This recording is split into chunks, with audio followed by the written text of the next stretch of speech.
Yeah.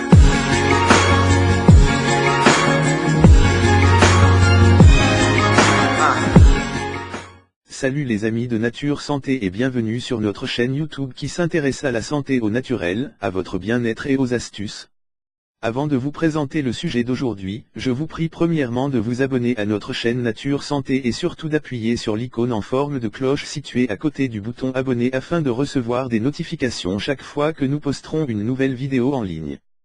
Si c'est fait déjà, je vais vous parler aujourd'hui de pourquoi et comment l'aloe vera est un remède naturel qui traite le diabète, la constipation, les hémorroïdes et beaucoup d'autres maladies.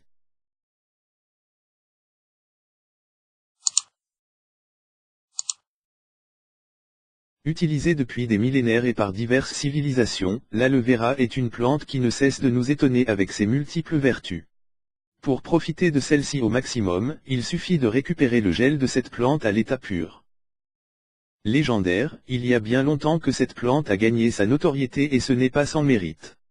Originaire du Soudan, c'est dans l'Égypte antique que des chercheurs ont déniché de multiples préparations curatives à base d'aloès écrites sur le papyrus Ibers et utilisées principalement pour soigner les plaies, la perte des cheveux et les ulcères.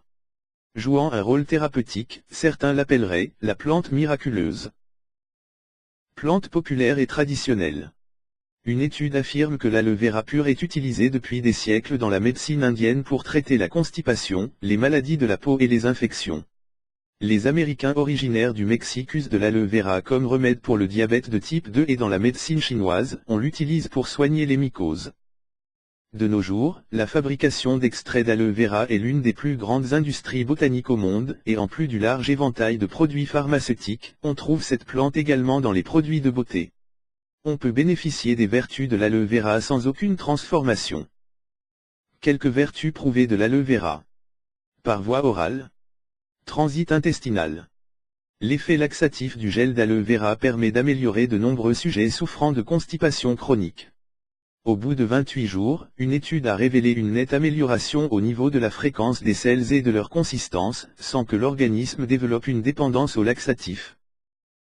Ce pouvoir laxatif est dû aux anthraquinones qu'on trouve dans le latex de l'aloe vera.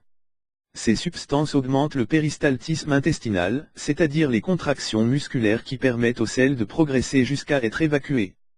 Mais demandez toujours conseil à votre médecin avant toute utilisation. Diabète. Dans le cadre d'un essai, 60 femmes diabétiques ne suivant pas de traitement ont reçu une cuillère à soupe de gel d'aloe vera pendant 6 semaines. Les chercheurs ont constaté une claire baisse de leur taux de glycémie. Il est important de prendre conseil auprès de votre médecin traitant en cas de traitement médicamenteux. Par voie locale. Les affections cutanées. Cliniquement prouvé, le gel d'aloe vera est efficace pour les affections de la peau en raison de ses vertus cicatrisantes et hydratantes. Appliqué sur la peau, le gel permet une bonne guérison des plaies, lutte contre l'acné et soulage les brûlures. Afin d'évaluer la rapidité de son action, les chercheurs ont appliqué du gel sur des patients brûlés et ont constaté que leur peau s'est assainie en un temps plus réduit que ceux à qui on appliquait les soins habituels. L'aloe vera est également utilisé pour soigner les lésions légères et les inflammations cutanées, brûlures et soulagement des douleurs dues aux hémorroïdes comme le confirment des études. Cependant, en ce qui concerne les plaies gravement infectées et les brûlures plus graves, l'emploi de l'aloe vera n'est pas indiqué. Limitez-vous aux instructions de votre médecin. Le gel de cette plante a également des vertus anti-âge, anti-imperfection, anti-dessèchement et détoxifiantes. Il peut être appliqué comme sérum ou masque sur le visage. Il peut également être utilisé comme base de maquillage pour son action lissante, idéale pour préparer la peau. L'aloe vera est déconseillé aux femmes enceintes, allaitantes et aux enfants en dessous de 12 ans. Les personnes qui souffrent d'inflammation chronique des intestins, d'appendicite, d'hémorroïdes ou d'occlusion intestinale ne doivent pas non plus la consommer. C'est tout pour aujourd'hui. Si vous avez aimé cette vidéo, n'oubliez pas de la liker et de la partager avec vos amis.